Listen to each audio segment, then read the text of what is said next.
మీరు ఇంత సిన్సియర్గా ఉన్నారు కదా, సో ఇంత సిన్సియర్గా ఉండడం వల్ల మీకు ఏమైనా థ్రెటనింగ్ కాల్స్ అలాగా గ్యాంగ్స్టర్స్ నుంచి ఏమైనా కాల్స్ అలాంటివి ఏమైనా వచ్చాయి సార్? ఉమ్మడి నిజామాబాద్ ఎస్పీగా ఉన్నప్పుడు ఇది మొదటి పునర్జన్మం, ఇంకొకసారి కూడా పునర్జన్మం అది జరిగింది. ఎప్పుడు సార్? అది 2007 ఆగస్ట్ 25వ తేదీ 5 minutes తర్వాత పేలింది బాంబు. ఆ కూర్చున్న వ్యక్తి తలకాయ పోయింది. అందరూ మమ్మల్ని వదిలేసి పారిపోయారు. ఎవరిని పిలిచినా ఎవరు రాలే. ఫాదర్ డాక్టర్, నా బ్రదర్ డాక్టర్, నా బ్రదర్ ఇన్ లా డాక్టర్, నా అమ్మ నాకు చెప్పారండి, నువ్వు కూడా మంచి డాక్టర్ గా పనిచేయాలి జీవితం అంతా. కానీ నేను నా అమ్మకి చెప్పాను, డాక్టర్ గా నేను 10 మందికి 100 మందికి హెల్ప్ చేయగలుగుతాను. ఐపీఎస్ ఆఫీసర్ గా నేను వేల మందికి హెల్ప్ చేయగలుగుతాను. నేను నా పునర్జన్మం అని భావించాను. Hi sir, good evening. Thanks for your time sir. So they are lot of questions. So చాలా క్వశ్చన్స్ ఉన్నాయి, మాట్లాడాల్సిందే. నార్మల్ క్వశ్చన్స్ అంటే నేను కొంచెం నోట్ డౌన్ చేసుకొని వచ్చాను చాలా వరకు మీ గురించి రీసెర్చ్ చేసి. నేను రీసెర్చ్ చేసిన దగ్గర నుంచి మీకోసం మీరు ఫస్ట్ ఆఫ్ ఆల్ మీరు డాక్టర్ సార్. సో డాక్టర్ నుంచి ఈ ప్రొఫెషన్ కి ఎలాగా మీరు? ఇప్పుడు ఎంబీబీఎస్ చేస్తుండగా నాకు 3 గోల్డ్ మెడల్స్ వచ్చాయి, 3 ఆనర్స్ వచ్చాయి. నేను కూడా తర్వాత ఎండి జనరల్ మెడిసిన్ కూడా జాయిన్ చేశాను. ఇటువైపు వస్తానని నేను ఊహించలేదు, అనుకోలేదు. కానీ 2 ఇన్సిడెంట్స్ మా లైఫ్ లో జరిగాయి. నంబర్ 1, నేను అప్పుడు ఇంటర్న్షిప్ చేస్తూ ఉండగా ఒక రోజు రాత్రి round duty general medicine department లో పేషెంట్స్ కోసం రౌండ్ చేస్తూ ఉంటే ఆకస్మికంగా నాకు కనిపించింది ఒక పర్టికులర్ కేస్, బ్లడ్ ట్రాన్స్ఫ్యూషన్ జరుగుతుంది. మరి కాసేపట్లో రిటర్న్ వచ్చి చూస్తే ఆ పేషెంట్ చనిపోయి ఉన్నాడు. అప్పుడు నాకు అనుమానం వచ్చింది. ఈ బ్లడ్ బ్యాగ్ చూస్తే అది ప్రైవేట్ బ్లడ్ బ్యాంక్ నుండి తెచ్చిన బ్లడ్, అది కూడా ఎక్స్పైర్డ్ బ్లడ్. ఇప్పుడు అది ప్రభుత్వ ఆసుపత్రి, ప్రైవేట్ బ్లడ్ బ్యాంక్ నుండి ఎందుకు బ్లడ్ తీసుకురావాలి? అది కూడా ఎక్స్పైర్డ్ బ్లడ్. ఆ ఎక్స్పైర్డ్ బ్లడ్ ఇవ్వడం వల్ల పేషెంట్ చనిపోయారని నాకు అర్థమైంది. వెంటనే నేను ఆ బ్లడ్, కొంచెం బ్లడ్ అప్పుడు కూడా ఉండేది ఆ బ్యాగ్లో, అది రెఫ్రిజిరేటర్లో పెట్టేసి లాక్ చేసి, రేపు నేను ఈ విషయంలో పోలీస్ స్టేషన్ వెళ్ళి కంప్లైంట్ ఇస్తాం. ఎందుకంటే వెనకాల ఖచ్చితంగా కుట్ర ఉంటుంది. పేషెంట్ లైఫ్తో ఇలా ఆటలు ఆడడం మేము. అది మీరే చెప్పారు సార్? అది నేనే చెప్పాను, ఉపేక్షించేది లేదు. ఇది రేపు ఎర్లీ మార్నింగ్ పోలీస్ దగ్గరికి వెళ్తానని చెప్పి అది లాక్ చేసి వెళ్ళాను ఇంటికి. ఎందుకంటే అప్పుడు రాత్రి అయింది 11. అప్పుడు మరుసటి రోజు వచ్చి చూస్తే బ్లడ్ బ్యాగ్ లేదు, ఫ్రిడ్జ్ ఉంది, అని మొత్తం క్లీన్ చేసేసారు. ఎవరు చేశారు అడిగితే ఎవరు చెప్పట్లేదు. తర్వాత ఏం తెలిసిందంటే ఆ general medicine department head of the department ఎవరు ఉన్నారు, సీనియర్ డాక్టర్, ఆయనే ఆ ప్రైవేట్ బ్లడ్ బ్యాంక్ నడుపుతూ ఇలాగే చేసేవాడండి. సో ఆ రోజు నాకు తెలిసిపోయింది. నేను పోలీస్ స్టేషన్ వెళ్తే, కంప్లైంట్ ఇస్తే, ఎఫ్ఐఆర్ ఇష్యూ అయితే ప్రపంచంలో అందరికీ తెలిసిపోతుందండి భయంతో. అదే రోజు రాత్రి పరిగెత్తి వచ్చి అంతా క్లీన్ చేశారు. సో నాకు అప్పుడు అనిపించింది, మెడికల్ ప్రొఫెషన్ లాంటి నోబెల్ ప్రొఫెషన్లో ఇటువంటి అవినీతి ఉంటే ఖచ్చితంగా నేను పోలీస్ డిపార్ట్మెంట్లో ఉంటే తప్ప ఇటువంటి కేసెస్లో న్యాయం చేయలేం. తర్వాత ఇంకొక ఇన్సిడెంట్ జరిగింది. ఫస్ట్ టైం ఓట్ హక్కు వినియోగించడానికి పోలింగ్ బూత్ దగ్గరికి వెళ్ళడం కాల్కటాలో నడిబొడ్డున పొద్దున ఎర్లీ మార్నింగ్ నుండి మేమందరం పోలింగ్ బూత్ దగ్గర క్యూలో నిల్చొని ఉన్నాము. నేను అప్పటికి మీరు పోలీస్ డాక్టర్గా ఉన్నాను. నేను, నా తల్లిదండ్రులు, ఇంకా నా జాయింట్ ఫ్యామిలీ నాది, ఇంకా 12 మంది, టోటల్గా 15 మంది మేము కలిసి వచ్చాము ఓట్లు. నా కాలనీలో ఉన్న ఒక రాజకీయ నాయకుడు కొందరు పోలీస్తో కలిసి వచ్చండి మా దగ్గరికి వచ్చి మా అందరికీ చెప్పారండి, మీరు వెళ్ళిపోండి, మీ ఓటు మేము వేస్తాం. నాకు కోపం వచ్చింది. జీవితంలో మొదటిసారి నాకు ఆ హక్కు వచ్చింది. నేను చెప్పాను, నేనే నా ఓట్, నా హక్కు నేనే వేస్తాను. అప్పుడు ఆ వ్యక్తి ప్లస్ పోలీస్ వాళ్ళు మా తల్లిదండ్రుల దగ్గరికి వెళ్ళి బెదిరించడం, మా కుటుంబ సభ్యులు అందరి దగ్గరికి వెళ్ళి బెదిరించడం, అప్పుడు నా అమ్మ ఏడుస్తూ నన్ను లాగేసి తీసుకెళ్లారు ఇంటికి. నేను ఓట్ వేయలేకపోయాము. అప్పుడు నాకు అనిపించింది, పోలీస్ వాళ్ళు పోలీస్ పని చేయకుండా ప్రజాస్వామ్యంలో ఇటువంటి పని చేస్తే ఖచ్చితంగా పోలీస్ డిపార్ట్మెంట్లో మంచి పోలీస్ వాళ్ళు అవసరం. సో ఇంతకుముందు అనుకున్నాము పోలీస్ డిపార్ట్మెంట్లో పని చేయాలి. ఇప్పుడు అనిపించింది మంచి పోలీస్గా పనిచేయాలి, ప్రజలకు రక్షణ కల్పించాలి. అందుకే ఈ రెండు సంఘటనల తర్వాత నేను అనుకున్నాను, ఇప్పుడు సివిల్ సర్వీసెస్ ఎగ్జామ్ రాసి ఐపీఎస్గా పనిచేద్దామని అనుకున్నాను. సార్ ఇప్పుడు మీరు ఐపీఎస్ అయిన తర్వాత ఎలాంటి సిచ్యువేషన్స్ మీకు ఇదైతే ఎలా దాన్ని టేక్ ఓవర్ చేశారు సార్? అది ఇప్పుడు ఇలాంటి సిచ్యువేషన్స్ వచ్చాయా ఎప్పుడైనా మీరు ఐపీఎస్ అయ్యాక? అంటే ఇటువంటి నేను ఇక్కడ ఓటింగ్ చూశాను, చాలా ఫ్రీ అండ్ ఫెయిర్గా జరుగుతుంది. సో వెస్ట్ బెంగాల్ లాంటి సిచ్యువేషన్ ఇక్కడ నాకు కనపడలేదు. హాస్పిటల్స్ ఆ సిచ్యువేషన్స్ అయినా ఎప్పుడైనా అది వచ్చాయి ఇక్కడ? నేను ఐపీఎస్గా పని చేశాను కాబట్టి నేను హాస్పిటల్కి వెళ్ళలేదు. హాస్పిటల్ అంటే మామూలుగా కానీ నేను సిబిఐలో పనిచేసినప్పుడు అండ్ యాంటీ కరప్షన్ బ్యూరోలో పనిచేసినప్పుడు మెడికల్ డిపార్ట్మెంట్లో కూడా అవినీతి గురించి నాకు కంప్లైంట్స్ వచ్చాయి. అక్కడ కూడా మేము కఠినంగా ప్రవర్తించాను. ఓకే. ఇంకా డాక్టర్ మీరు చేశారు కదా, సో డాక్టర్ది మొత్తం ఇంకా అది కంప్లీట్ వేరే ప్రొఫెషన్ కదా సార్ ఇది compare to police department. So మీరు డాక్టర్ చదవాలంటే చాలా నాలెడ్జ్ ఇది ఉండాలి. ఇది ట్రైనింగ్ అది ఉంటుంది కదా, అది కంప్లీట్ డిఫరెంట్ ప్రొఫెషన్. మీరు ఎలా హ్యాండిల్ చేస్తారు సార్ అది సిచ్యువేషన్స్ అవన్నీ? ఇప్పుడు ఒక డాక్టర్కి ముఖ్యమైన ఆయుధం వచ్చేసి దయ, కంపాషన్, ఎంపథీ. నేను ఈ డిపార్ట్మెంట్లో లాస్ట్ 28 years 29 years నుండి పనిచేస్తున్నా. నాకు అనిపించింది ఒక పోలీస్ ఆఫీసర్ సింపాథెటిక్గా ఉంటే, కైండ్ హార్టెడ్ పోలీస్ ఆఫీసర్ ఉంటే అటువంటి ఆఫీసర్ ఆ డిపార్ట్మెంట్లో పెను మార్పు తీసుకురావచ్చు.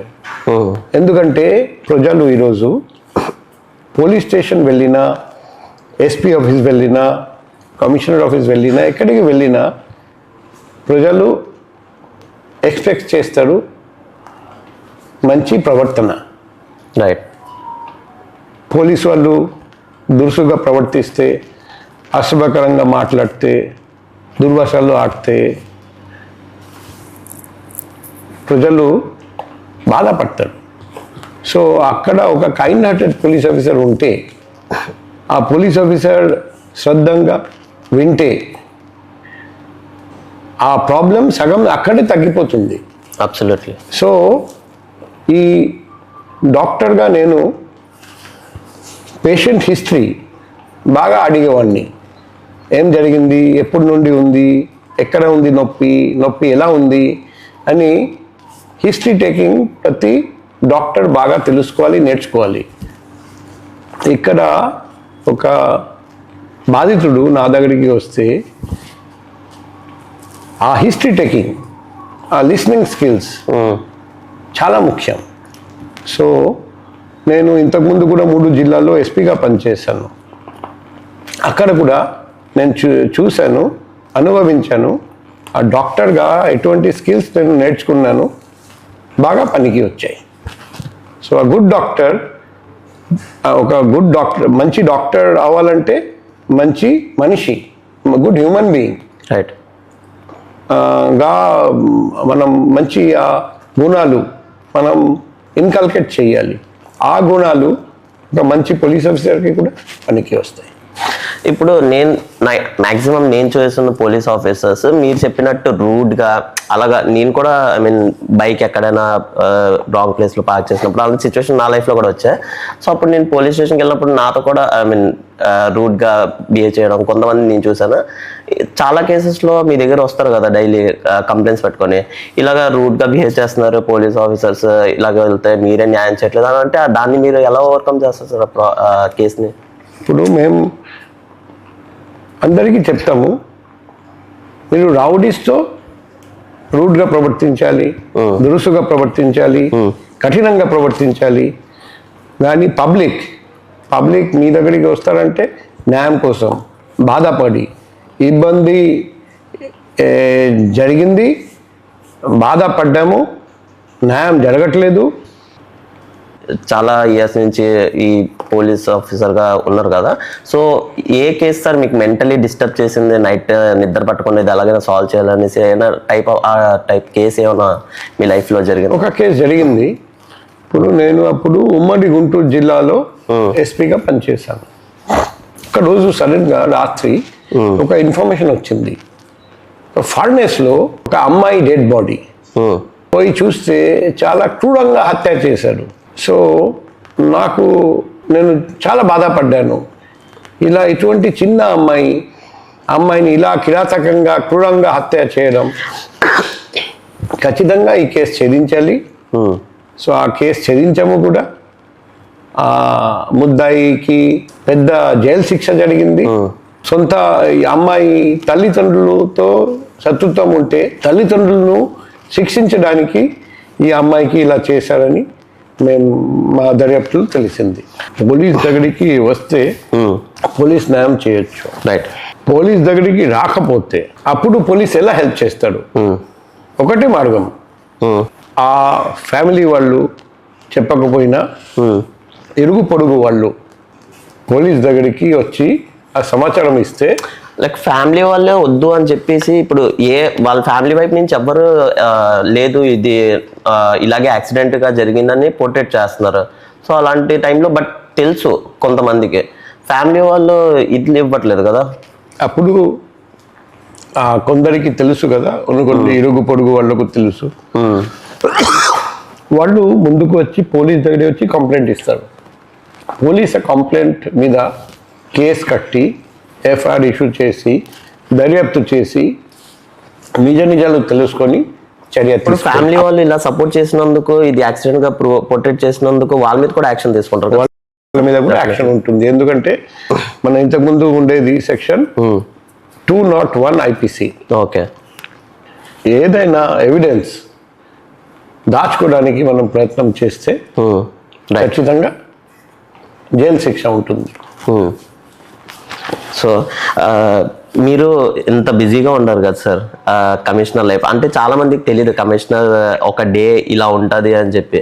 సో మీరు దీన్ని ఎండ్ ఆఫ్ ది డే ఎలా ఓవర్కమ్ చేస్తారు సార్ ఇది మొత్తం? ఇప్పుడు ప్రతిరోజు మాకు స్ట్రెస్ ఉంటుంది, రైట్. రకరకాల పనులు ఉంటాయి, మీటింగ్స్ ఉంటాయి, పబ్లిక్తో ఇంటరాక్షన్ ఉంటుంది. సో పొద్దున నుండి రాత్రి దాకా పనులు ఉంటాయి. కానీ at the end of the day కొందరికి మేము హెల్ప్ చేయగలిగాం, కొందరు బాధలో ఉంటే సాటిస్ఫాక్షన్ కూడా ఉంటుంది. సో జీవితంలో నేను చూశాను, ఏదైనా ఎఫర్ట్ పెడితే ఖచ్చితంగా మీకు మంచి ఫలితం కూడా వస్తుంది. సో సిపి లైఫ్లో ఆ సిపి బాగా కృషి చేస్తే, కష్టపడి పని చేస్తే, ఇది మీకు ఎఫర్ట్స్ పెట్టిన తర్వాత ఈ ఎక్స్పీరియన్స్ తెలిసింది కదా సార్, ఇది ఎఫర్ట్స్ పెడితే ఏదైనా చేయొచ్చు అనేసి. ముందు ఎవరైనా మీకు మోటివేషన్ ఎవరి ద్వారా ఇన్స్పైర్ అవ్వడం కానీ అలా తెలిసిందా మీకు ఎఫర్ట్స్ పెడితే అవుతుంది? ఇప్పుడు మా ట్రైనింగ్ మొదలవుతుంది Lal Bahadur Shastri national academy of administration Mussoorie. అక్కడ IAS, IPS, IFS అందరూ కలిసి అక్కడ ట్రైనింగ్ కోర్సెస్లో పాల్గొంటారు. మొదటి రోజు మొదటి ప్రసంగం నాకు ఇప్పుడు కూడా గుర్తుంది. ఒక రిటైర్డ్ IAS ఆఫీసర్ అక్కడికి వచ్చారండి. ఓకే. ఆయన ఒక పద్యం చదివారండి, అది ఇప్పుడు కూడా గుర్తుంది. It's of great men achieved and reached were not attained by sudden flight, because while their companions slept, they were toiling through the night. అంటే అర్థమైంది సార్. అదే. సో ఆయన ఫస్ట్ పాయింట్ అదే చెప్పారండి. అవును. కృషి చేయండి, పగలు రాత్రి కష్టపడండి, అప్పుడే మీకు మంచి ఫలితాలు వస్తాయి. సో ఆ మాట నేను జీవితంలో మర్చిపోలేదు. అదే అన్ని ఇయర్ తర్వాత జరిగినా మీరు ఒక్కటి కూడా కొంచెం ఇది లేకుండా అంత చెప్పారంటే మీకు ఎంత డీప్గా వెళ్ళిందో అది ఐ కెన్ అండర్స్టాండ్ సార్. ఇంకోటి మీరు ఇంత సిన్సియర్గా ఉన్నారు కదా, సో ఇంత సిన్సియర్గా ఉండడం వల్ల మీకు ఏమైనా థ్రెటనింగ్ కాల్స్ అలాగా గ్యాంగ్స్టర్స్ నుంచి ఏమైనా కాల్స్ అలాంటివి ఏమైనా వచ్చాయి సార్? నేను ఉమ్మడి నిజామాబాద్ ఎస్పీగా ఉన్నప్పుడు ఒక ఇన్సిడెంట్ జరిగింది. ఆదిలాబాద్ నిజామాబాద్ సరిహద్దులో ఒక ఎన్కౌంటర్ జరిగింది. ఆ ఎన్కౌంటర్లో రామకృష్ణ అని అప్పుడు పెద్ద లీడర్, నక్సలైట్ లీడర్, ఆయన చాలా మంది అనుచరులు మరణించారండి. తర్వాత అప్పటి డీజీ నాకు కాల్ చేసి, ఆ రామకృష్ణ గారి జేబులో ఏం దొరికింది తెలుసా? నేను చెప్పిన, సార్ నాకు తెలియదు సార్, మీ ఇంటి అడ్రస్, మీ హౌస్ ప్లాను అంతా దొరికింది. అంటే నేను అప్పుడు ఊరికి వెళ్ళి నక్సలైట్స్ ని అణచివేయాలి, నక్సలిజం ని అరికట్టాలి, అలా నక్సలైట్స్ మీ శత్రువులు, పోలీసులు మీ స్నేహితులు అని బాగా అవగాహన కల్పించాము. వాళ్ళు ఏమనుకున్నారు, నేను ఎప్పుడు పబ్లిక్తో కలవాలంటే మా ఆఫీస్లో కలుస్తాను. అప్పుడు నక్సలైట్ పీరియడ్, నక్సలైట్ ప్రభావం ఎక్కువ కాబట్టి ఎస్పీలు సొంత ఇంట్లోనే క్యాంప్ ఆఫీస్ పెట్టుకొని అక్కడే పబ్లిక్తో ఎక్కువసేపు కలిసేవాళ్ళండి. సో వాళ్ళు ఏం ప్లాన్ చేశారంటే దాదాపు 10-15 మంది నక్సలైట్స్ గ్రామస్తులుగా నటించి, ఇప్పుడు చలికాలం షాల్వా కప్పేసి లోపలికి వస్తారని, లోపల అన్ని AK-47 గ్రెనేడ్స్, బాంబులు, తుపాకులు అన్నీ ఉంటాయి. లోపలికి వచ్చిన వెంటనే షూటింగ్ స్టార్ట్ చేయడం, గ్రెనేడ్స్ విసరడం, బాంబులు చేసి అక్కడ ఉన్న ఎస్పీ గారిని, ఎస్పీ భార్యని, ఎస్పీ అమ్మాయిని, అక్కడ ఉన్న పోలీసు వాళ్ళు అందరినీ చంపేసి హతమార్చి, తర్వాత ఒక పెద్ద సెన్సేషన్. అప్పుడు ఇటువంటి ఇన్సిడెంట్ భారతదేశంలో ఎక్కడా జరగలేదు. అప్పుడు మీరు ఉన్నారు చార్జ్ లో? నేనే ఎస్పీని అప్పుడు. సో అది చేయడానికి బయలుదేరారట.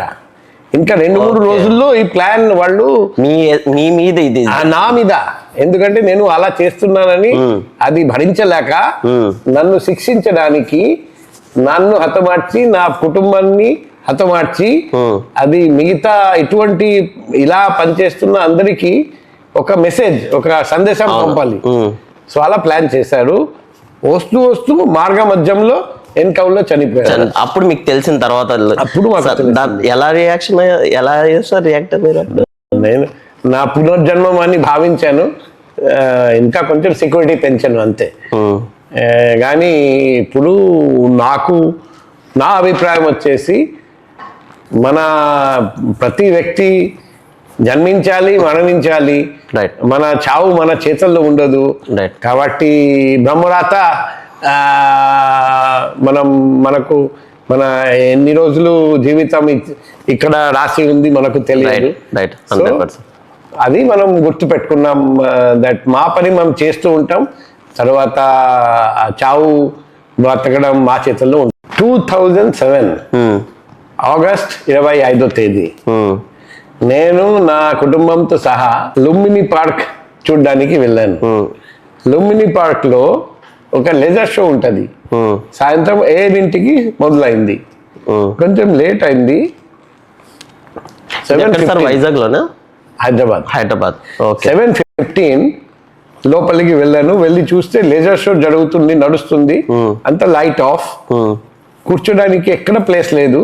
ఒక పర్టికులర్ రోలో దాదాపు 10 సీట్స్ ఖాళీగా ఉన్నాయి. మేము పోయి 10 సీట్లు ఫస్ట్ 4 సీట్స్ మీద కూర్చున్నాం. నా 2 అమ్మాయిలు, వైఫ్, నేను. 5 మినిట్స్ తర్వాత పేలింది బాంబు. అది లుంబిని పార్క్ బాంబ్ బ్లాస్ట్. చాలా మందికి ఇప్పుడు కూడా గుర్తుంది. ఒకే రోజు హైదరాబాద్ లో లుంబిని పార్క్ అండ్ గోకుల్ చాట్ దగ్గర బాంబ్ బ్లాస్ట్ జరిగింది. నా పక్కన తర్వాత మాకు తెలిసింది ఆ సీట్స్ ఎందుకు ఖాళీగా ఉన్నాయంటే, ఆ టెర్రరిస్ట్ అక్కడికి వచ్చి కూర్చున్నాడు, సీట్ కింద బాంబ్ పెట్టి తర్వాత వెళ్ళిపోయాడు స్టార్ట్ అయిన తర్వాత. కానీ మా అదృష్టవశాత్తు మేము ఎక్కడ కూర్చున్నాం దాని కింద పెట్టలేదు. ఇక్కడ ఇంకా 6 సీట్స్ ఖాళీగా పెట్టాము, దాని కింద పెట్టారు. అది కూడా డైరెక్షనల్, అటు పేలింది. బాంబ్ పెలుడు జరిగిన తర్వాత నా కుడి వైపు చూస్తే ఆ కూర్చున్న వ్యక్తి తలకాయ పోయింది. అక్కడ స్పాట్లోనే 12 మంది చనిపోయారు. అందరూ మమ్మల్ని వదిలేసి పారిపోయారు. ఎవరిని పిలిచినా ఎవరు రాలే, తొక్కిసలట జరిగింది. తర్వాత నేనే 1 by 1 లాక్కొని బయటికి తీసుకెళ్ళి డీజీ గారికి కాల్ చేసి, ఐజీ గారికి, ఏడీజీ గారికి కాల్ చేసి అంబులెన్స్ రప్పించి దగ్గర ఉన్న యశోద హాస్పిటల్ ఇంకా మిగిలిన హాస్పిటల్ తీసుకెళ్ళి చాలా మందిని బతికించాను. గ్రేట్. ఇది కూడా రెండో పునర్జన్మ. సార్ ఇప్పుడు మీరు చాలా కేసెస్ హ్యాండిల్ చేశారు కదా, అందులో ఏదైనా మీకు సమ్ కైండ్ ఆఫ్ రిగ్రెట్ ఉందా? తిని చాలా innocent we did a wrong judgment అని ఏమైనా అలాంటివి ఏమైనా రిగ్రెట్ నాకు గుర్తు రావట్లేదు. ఉన్నాయా? ఏమైనా సిచ్యువేషన్స్ అలా జరుగుతాయా ఏమైనా? అంటే చాలా మందికి జరిగి ఉండొచ్చు, కానీ నాకు అటువంటి ఇన్సిడెంట్ నాకు గుర్తు రావట్లేదు. అవును. మీకు ఆఫీసర్ డిపార్ట్మెంట్ లో ఇలాగా తిని చూస్తే నన్ను చూసుకున్నట్టుంది అని ఎవరైనా అనిపించారు సార్ డిపార్ట్మెంట్ లో, ఓవరాల్ డిపార్ట్మెంట్ లో? ఒక సబ్ ఇన్స్పెక్టర్ అప్పుడు ఆర్ఎస్ఐగా పనిచేశాడు నా కింద. నేను ఉమ్మడి కర్నూలు ఎస్పీగా ఉన్నప్పుడు, తర్వాత యాంటీ కరప్షన్ బ్యూరోలో కూడా నాతో కలిసి పనిచేశారు. తర్వాత కొన్ని రోజులు UN లో చేశారు, కొన్ని రోజులు మళ్ళీ రిటర్న్ వచ్చారు. ఇప్పుడు మళ్ళీ కర్నూలు రేంజ్ లో పనిచేస్తున్నాడు.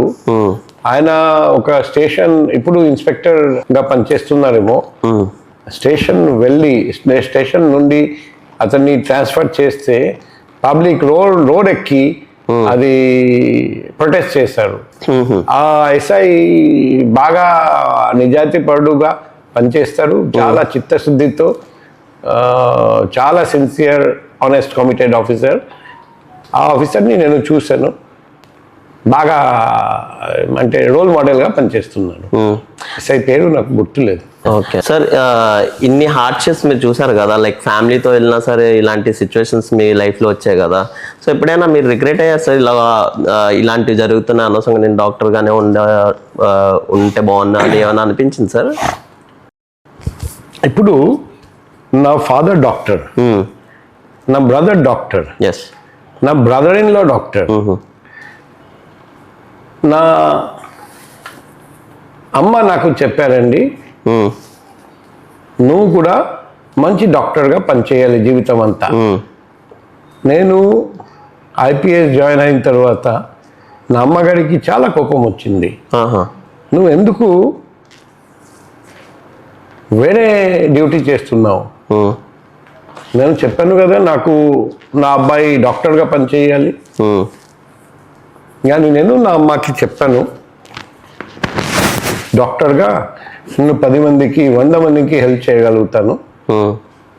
IPS ఆఫీసర్గా నేను వేల మందికి హెల్ప్ చేయగలుగుతాను. సో తర్వాత అమ్మ కూడా ఒప్పుకున్నారు, అవును నువ్వు మంచి డిసిషన్, మంచి నిర్ణయం తీసుకున్నావు అని. మీ సిన్సియారిటీ మొత్తం అంతా చూసిన తర్వాత ఇలా చాలా మందికి నిజంగా ఒక IPS ఆఫీసర్ చాలా మందికి హెల్ప్ చేయగలుగుతారని అమ్మ చూశారండి. అప్పుడే అమ్మ చెప్పింది, నువ్వు తప్పు చేయలేదు, నువ్వు కరెక్ట్ నిర్ణయం తీసుకున్నావు.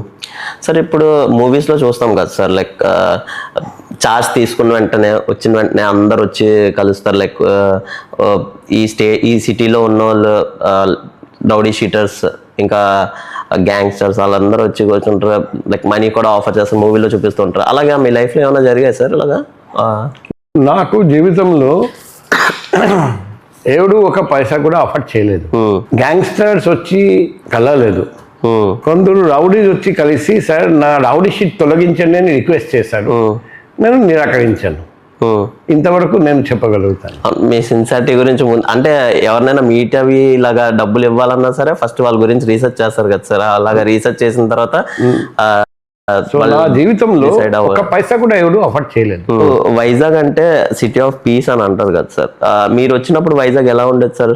అంటే నేను వచ్చినప్పుడు ఎలా ఉండేది నాకు అది మీరే చెప్పాలి. నేను వచ్చిన తర్వాత సాధ్యంత వరకు ప్రయత్నం చేశాను వైజాగ్లో law and order, peace maintain చేయడానికి. ఎంతవరకు సక్సెస్ఫుల్గా చేయగలిగాను అది పబ్లిక్ చెప్పాలి, మీరు చెప్పాలి.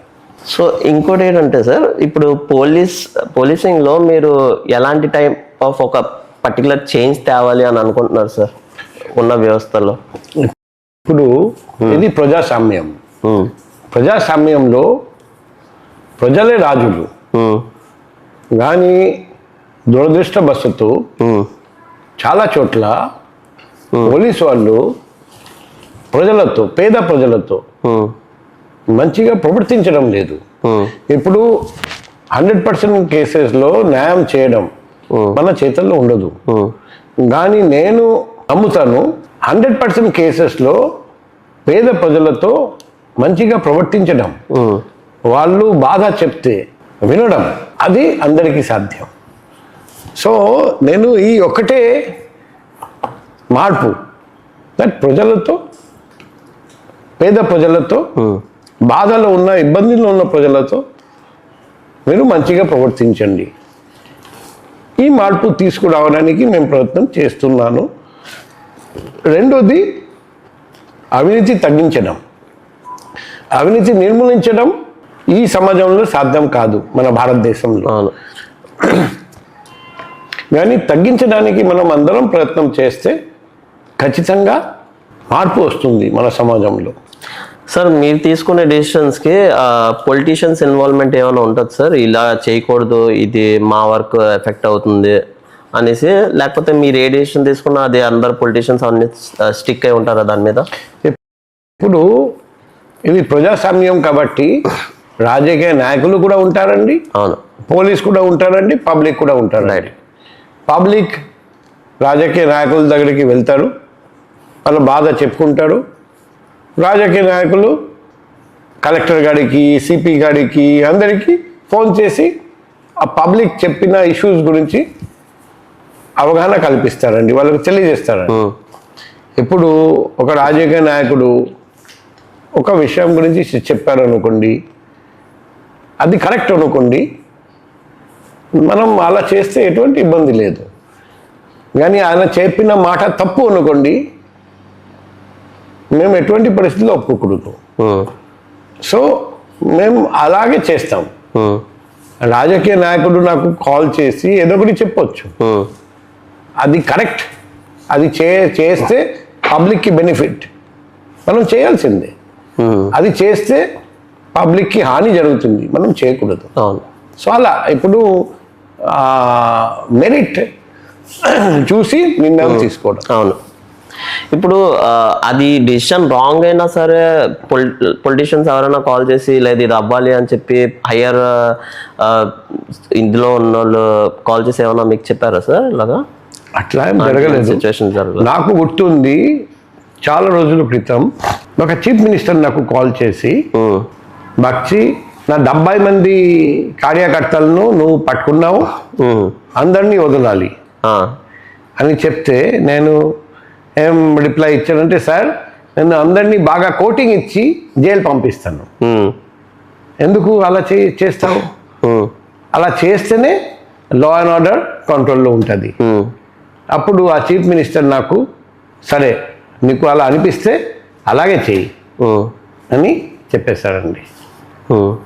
సో తర్వాత అతను మీ మీద ఏమైనా గ్రెడ్జ్ పెట్టుకొని ఏమైనా అలాగే? ఎప్పుడు లేదు, నాకు ఎప్పుడైనా మంచి అభిప్రాయం ఉండేది నా మీద. ఓకే సార్, ఇప్పుడు నేను కొన్ని మంత్స్ కింద విన్నది, ఇప్పుడు ట్రాఫిక్ని కంట్రోల్ చేయడానికి, ఫైన్స్ అవన్నీ వేయడానికి ఏఐ CCTV కెమెరాస్ అవన్నీ వస్తున్నాయి అనేసి. సో అది నిజమా సార్? వస్తున్నాయి నిజంగా? అది 1st April 2026 నుండి స్టార్ట్ చేయబోతున్నాం. అది చేయడం వల్ల మన నగరంలో పెను మార్పు వస్తుంది. రైట్. ఎందుకంటే ఇప్పుడు ట్రాఫిక్ పోలీస్ ఎన్ఫోర్స్మెంట్ చేస్తుంది, అది చేస్తే మరి కెమెరా ద్వారా ఎన్ఫోర్స్మెంట్ జరుగుతుంది. మొత్తం ట్రాఫిక్ పోలీస్ మనం ట్రాఫిక్ రెగ్యులేషన్, ట్రాఫిక్ జామ్ జరగనీయకుండా చూడడం, ట్రాఫిక్ కంజెషన్ తగ్గించడం, ఆ పని మీద ఫోకస్ చేసుకోవచ్చు. సార్ ఇప్పుడు కరప్టెడ్ ఆఫీసర్స్ ఎలాగైనా ప్రతి దాంట్లో కరప్టెడ్ ఉంటారు సార్, ఆబ్వియస్లీ ఉంటారు. సో ఇప్పుడు పోలీస్ ఆఫీసర్ కరప్టెడ్ ఉంటారు కదా సార్, డబ్బులు తీసుకొని అన్యాయం చేయడం వాళ్ళకి, అలాంటి కేసు మీ దగ్గరికి వస్తే పోలీస్ మీద ఎలాంటి టైప్ ఆఫ్ యాక్షన్ తీసుకుంటారు సార్? మేము అటువంటి అందరినీ సస్పెండ్ చేసాము, అందరి మీద డిసిప్లినరీ యాక్షన్ మొదలు పెట్టాము.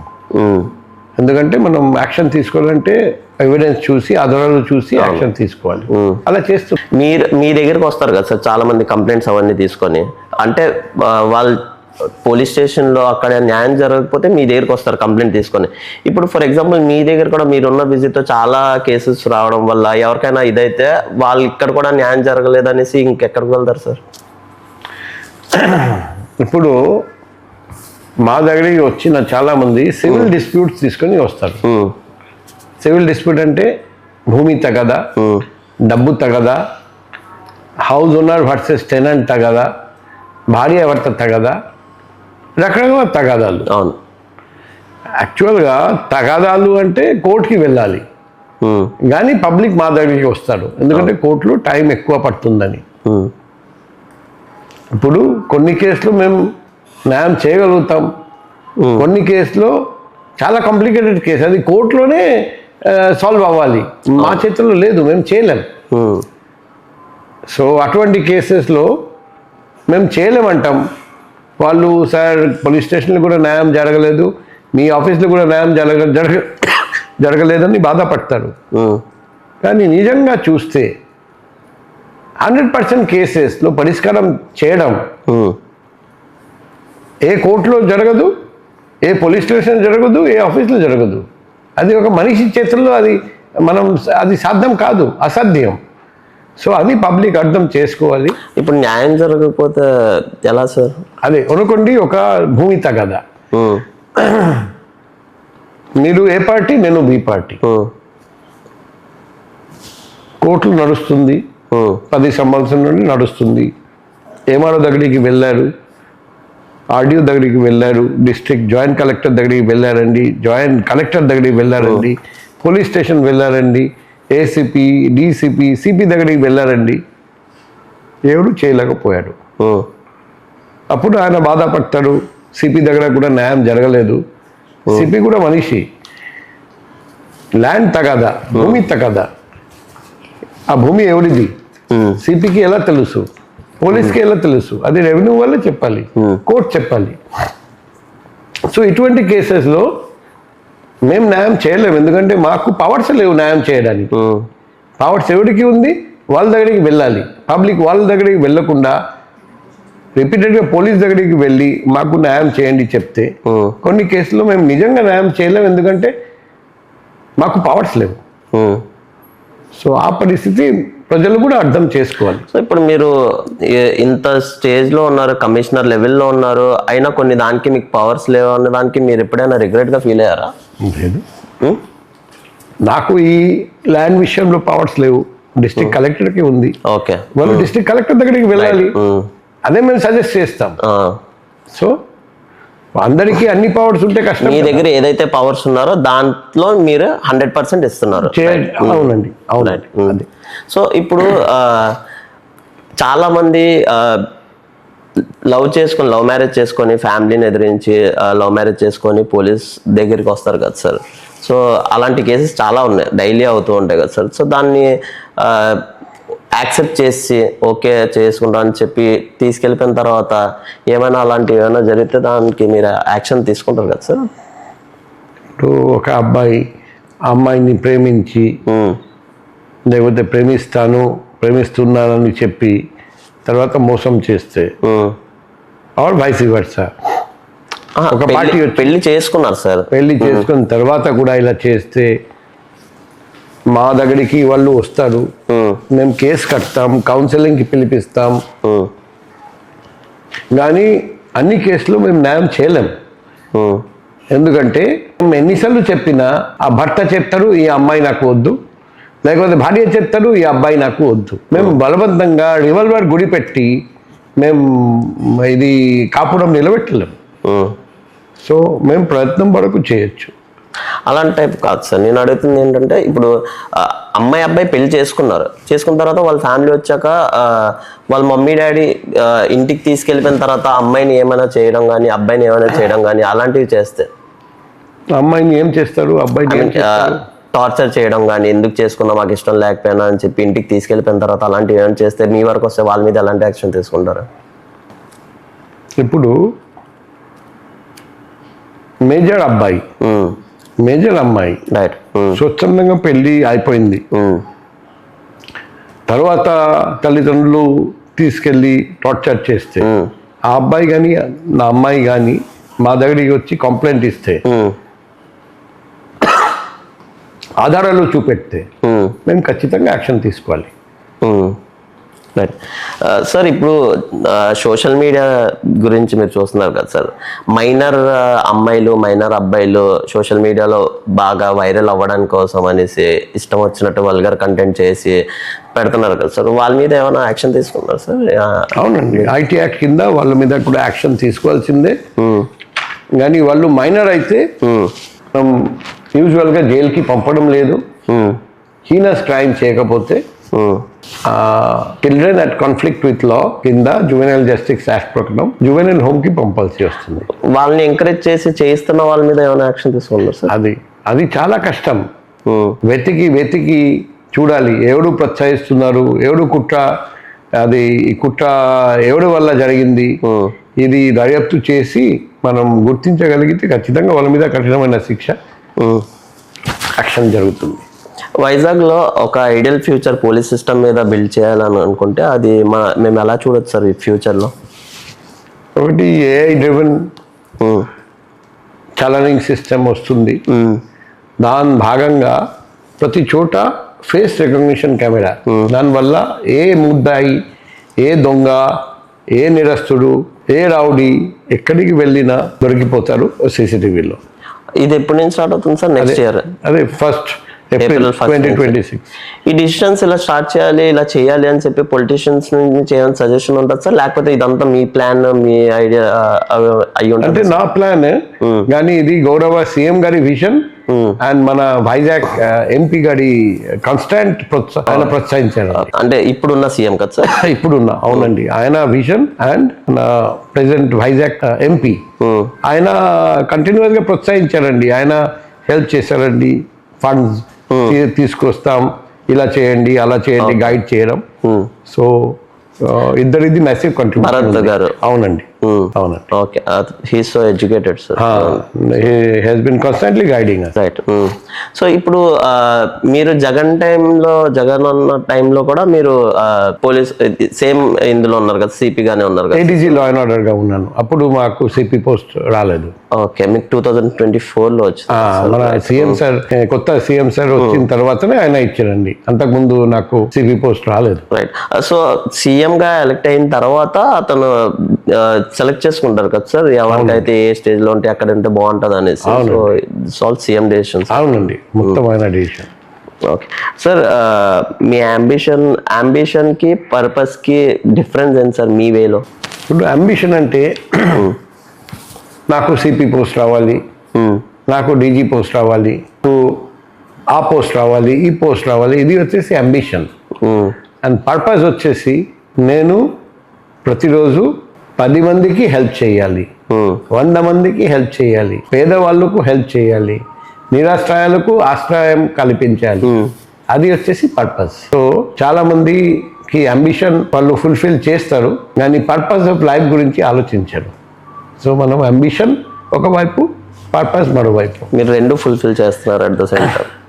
ట్రై చేస్తున్నాం సార్. ఇప్పుడు యూనిఫామ్ వేసుకుంటే, ఐ మీన్ లైక్ నార్మల్ పర్సన్ని చూడడం కన్నా యూనిఫామ్ వేసుకున్న ఒక ఆఫీసర్ చూడడం కన్నా కామన్ పీపుల్కి ఒక ఇంటెన్షన్ ఉంటుంది కదా సార్, అది నెగిటివ్ ఇంటెన్షన్ అయితే దాన్ని ఎలాగా చేయాలనేసి చూస్తున్నారు సార్? అంటే కరప్టెడ్ ఆఫీసర్స్ ఇన్ రౌండ్ ఉండడం వల్ల పోలీస్ దీని మీద ఎలాగా అనుకుంటున్నారు ప్రజలు అని చెప్పి. చూడండి, నా మొదటి పోస్టింగ్ ASP జమ్మలమడుగు, కడప జిల్లా.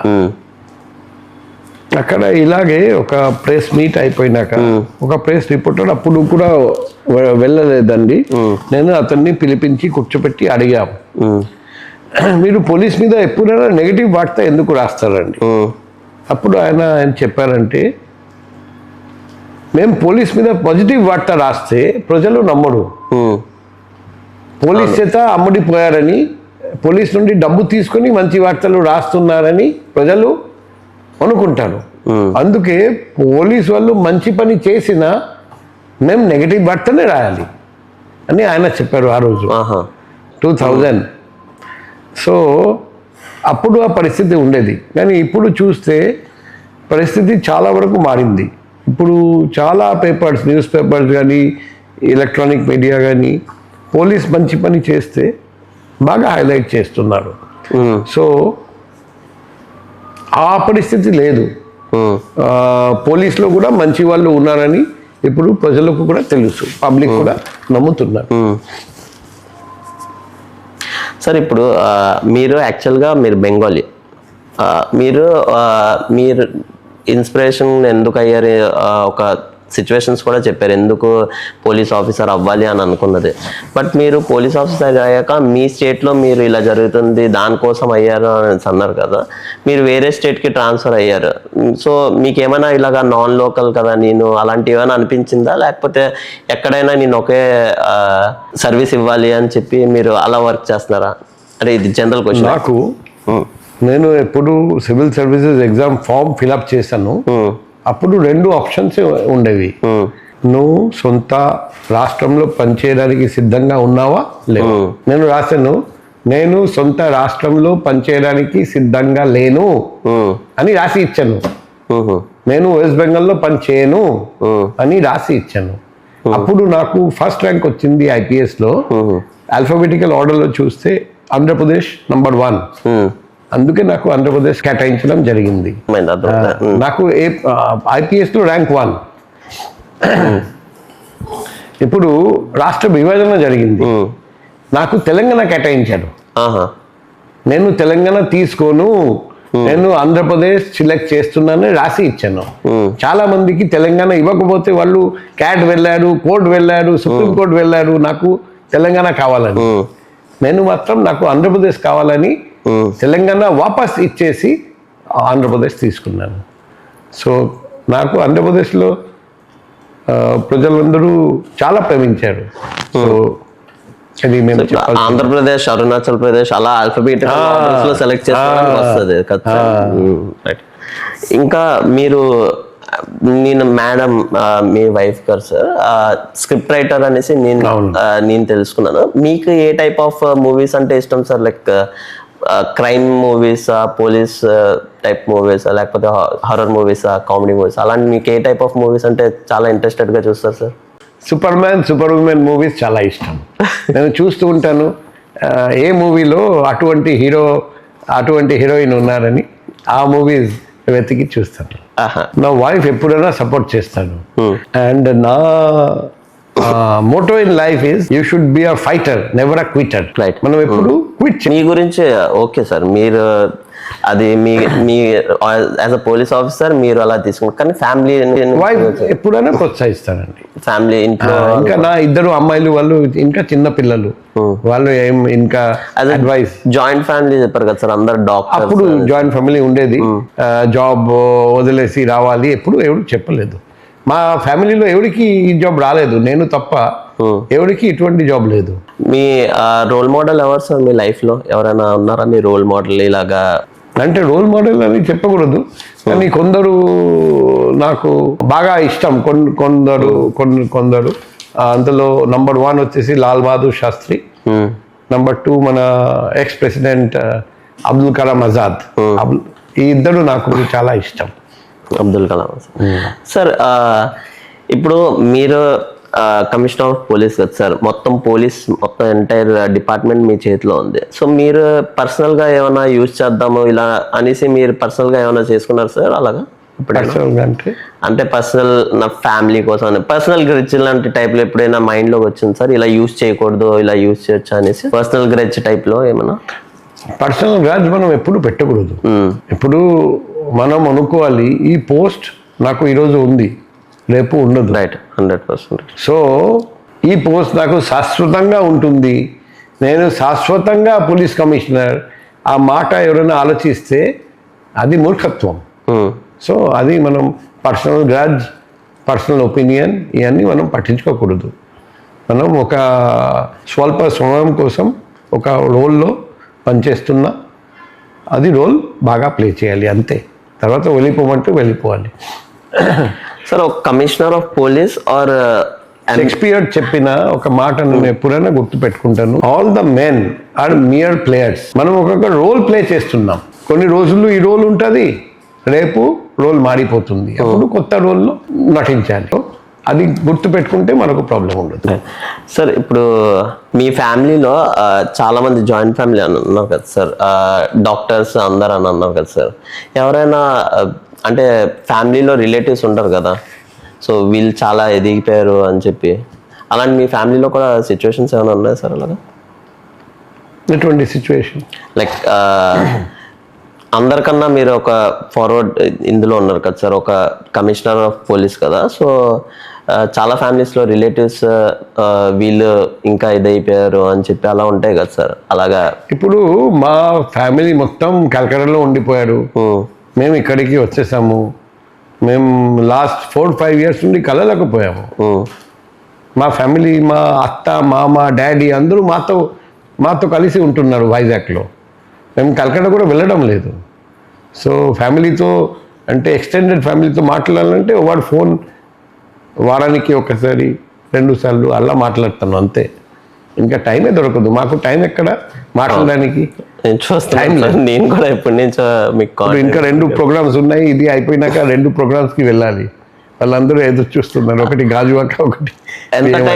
ఇంత టైం అనేసి మీకున్న రెస్పాన్సిబిలిటీస్ ఏమేమి ఉంటాయి సార్? యాక్చువల్లీ అంటే నాకు అంత తెలీదు సిపికి ఏమేమి రెస్పాన్సిబిలిటీస్ ఉంటాయి అనేసి. రెస్పాన్సిబిలిటీస్ ఉన్నాయి యాజ్ సన్, యాజ్ అల్లుడు, యాజ్ భర్త, father, as father, as CP. సిపిగా మీకున్న రెస్పాన్సిబిలిటీస్ ఏంటి సార్? అంటే మీకున్న పవర్స్, మీకున్న రెస్పాన్సిబిలిటీస్ ఎలా ఉన్నాయి సార్? అంటే ఒక పొలిటీషియన్గా ఒక ఎంపీ స్టేట్ లెవెల్లో ఉంటాయి, ఒక ఎమ్మెల్యే లెవెల్లో ఉంటాయి, ఒక సీఎం లెవెల్లో ఉంటాయి, ఒక సిపికి అనేసి. అంటే అందరికీ పవర్స్ ఉంటాయి, రెస్పాన్సిబిలిటీస్ ఉంటాయి. నాకు కూడా ఉన్నాయి. With power comes responsibility. So power లేకపోతే రెస్పాన్సిబిలిటీ ఇచ్చినా కూడా మనం ఏం చేయలేం. అవును. అండ్ సో ఇది మనం గుర్తు పెట్టుకోవాలి. మన అందరికీ బాధ్యతలు ఉంటాయి. ఆ బాధ్యత ఎప్పుడైనా మీరు ఈ కేసు టేకప్ చేస్తున్నప్పుడు ఏమైనా ఆలోచించారు సార్? ఈ కేసుని టేకప్ చేయలేకపోతే ప్రాపర్గా ఇలాంటి రిగ్రెట్స్ ఉంటాయి మీడియా త్రూ అనేసి ఏమైనా? మనం ఎప్పుడు అలా ఆలోచించకూడదు. అలా ప్రతిదీ ఆలోచిస్తూ ఉంటే మనం ఏం పని చేయలేం. నేను జీవితంలో 2 విషయాలు నేర్చుకున్నాను. ఒకటి, ఎక్కువ సేపు ఆలోచించొద్దు, చేయాలంటే చెయ్యి. అండ్ నెంబర్ 2, ఏదైనా పని చేస్తూ ఉండగా మిగతా వాళ్ళు ఏమనుకుంటున్నారు నా గురించి, అది కూడా ఎప్పుడు పట్టించుకోకూడదు. మేము కరెక్ట్గా చేస్తున్నాం, మనకు సాక్షిగా పని చేస్తున్నాం, చాలు. పబ్లిక్ ఏమనుకుంటున్నారు మేము అసలు ఆలోచించకూడదు. మీ లైఫ్లో టేకప్ చేసిన ఒక హార్డెస్ట్ కేసు ఏముంది సార్? అది నేను సిబిఐలో ఉన్నప్పుడు Sharada cheating case, chit fund case. అది శారదా చిట్ ఫండ్ కేసు. అక్కడ చాలామంది పొలిటీషియన్స్, అందులో ఎంపీలు ఉన్నారు, ఎమ్మెల్యేలు ఉన్నారు, మినిస్టర్స్ ఉన్నారు, ఎక్స్ మినిస్టర్స్ ఉన్నారు. అందరినీ అరెస్ట్ చేసి జైలు పంపించాము. అన్ని పార్టీస్ నుండి రిటైర్డ్ డీజీస్ ఉన్నారు, సర్వింగ్ డీజీస్ ఉన్నారు. సో అది ఒక చాలా ఛాలెంజింగ్ టాస్క్, కానీ మేము చేశాం 2013-2017. సార్ ఇప్పుడు మనం క్రెడిట్ కార్డ్స్ మీద లోన్లు తీసుకుంటాము, ఈఎంఐస్ తీసుకుంటాము. ఈఎంఐ వాళ్ళు పే చేయకపోతే హెరాస్ చేస్తూ ఉంటారు, ఇంటికి వచ్చి మెంటల్ టెన్షన్ పెడుతుంటారు, కాల్స్ చేసి ఇచ్చేస్తూ ఉంటారు. అలాంటి కేసెస్ మీ దగ్గరికి వస్తే లైక్ ఇప్పుడు విక్టిమ్ వచ్చి నేను కట్టలేకపోతున్నాను అయినా సరే నాకు ఇలా హెరాస్ చేస్తున్నారు అని చెప్పి వాళ్ళ మీద కేసు వేయడానికి వస్తే ఎలాంటి టైప్ ఆఫ్ యాక్షన్స్ దానికి ఏముంటాయి సార్? సైబర్ క్రైమ్ పోలీస్ స్టేషన్లో కేసు పెడతాము, అరెస్ట్ చేస్తాము, జైలు. ఎవరి మీద సార్? వాళ్ళ మీద. ఎవరు తప్పు చేశారు? లైక్ అంటే నిజంగా కట్టుకోలేని సిచ్యువేషన్స్లో ఉన్నారు సార్, లైక్ బిల్ కట్టలేని సిచ్యువేషన్స్లో ఉన్నారు. వాళ్ళు ట్రాన్సాక్షన్స్ అవన్నీ చూస్తారు కదా, మీరు ప్రూఫ్ అవన్నీ చూస్తారు కదా. వాళ్ళు నిజంగా కట్టలేని సిచ్యువేషన్స్లో ఉన్నారు, ఉంటే కట్టేసే టైప్ వాళ్ళు. అని అనుకుంటే వాళ్ళకి మీరు ఎలా న్యాయం చేస్తారు? ఇప్పుడు ఫస్ట్ ఆఫ్ ఆల్ అప్పు తీసుకోవడం, అమౌంట్ కట్టడం ఇవన్నీ సివిల్ ఇష్యూస్. పోలీస్ వల్ల అసలు చూడకూడదు. కానీ చాలా మంది వస్తారు మా దగ్గరికి, మేము చెప్తాము సరే కనీసం అసలు అమౌంట్ కట్టండి, మీరు వడ్డీ కట్టకపోయినా పర్వాలేదు. ఎందుకంటే ఎవరు ఎంత అమౌంట్ మీకు ఇచ్చారు, ఆ అమౌంట్ ఇప్పుడు ఎందుకు అడుగుతున్నారంటే అతనికి అవసరం వచ్చింది. అవును, రైట్. అది వాళ్ళు కట్టలేని సిచ్యువేషన్స్ లో అసలు లేదు సార్. ఇంట్రోగేషన్ చేసిన తర్వాత మీరు తెలుసుకుంటారు వాళ్ళు కట్టుకోలేని సిచ్యువేషన్స్ లో లేరు అని చెప్పి. ఇప్పుడు అనుకోండి నేను మీకు 10 లక్షలు ఇచ్చాను. ఎందుకు ఇచ్చాను? మీరు అడిగారండి, నాకు చాలా అవసరం, నాకు ఇవ్వండి. నేను తొందరలో ఒక మంత్లో, ఒక 2 monthsలో ఇచ్చేస్తాము. 1 year దాటింది, 2 year దాటింది, మీరు డబ్బు ఇవ్వట్లేదు. ఇప్పుడు నేను రిక్వెస్ట్ చేస్తున్నా కనీసం అసలు అమౌంట్ రిటర్న్ చేయండి, అది కూడా మీరు ఇవ్వడం లేదు. అప్పుడు మనం ఇద్దరం పోలీస్ దగ్గరికి వెళ్తాం. అవును. సో పోలీస్ మీకు ఏం చెప్పాలంటే మీ దగ్గర డబ్బు లేకపోతే మీరు అప్పు తీసుకుని రిటర్న్ ఇవ్వండి. ఎందుకంటే మీకు అవసరం ఉన్నప్పుడు ఇతను ఇచ్చడు మీకు.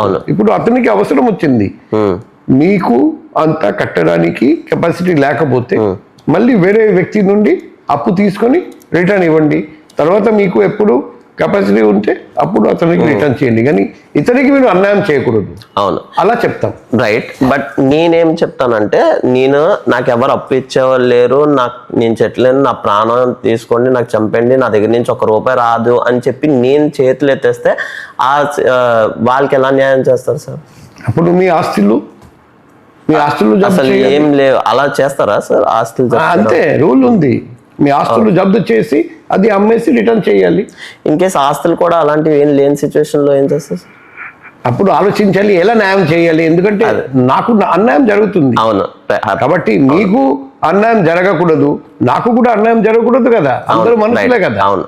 సో పోలీస్ అంటే principles of natural justice follow చేయాలి. అంటే బోత్ పార్టీస్ ని కూర్చోబెట్టి వినాలి, అందరికీ న్యాయం చేయాలి. సో అలా చేయడానికి పోలీస్ కానీ కోర్ట్ కానీ అందరికీ మొట్టమొదటి ప్రిన్సిపల్ అదే, principle of natural justice. Both పార్టీస్ని పిలవండి, బోత్ పార్టీస్ ఏం చెప్తారు వినండి, బోత్ పార్టీస్కి న్యాయం చేయండి.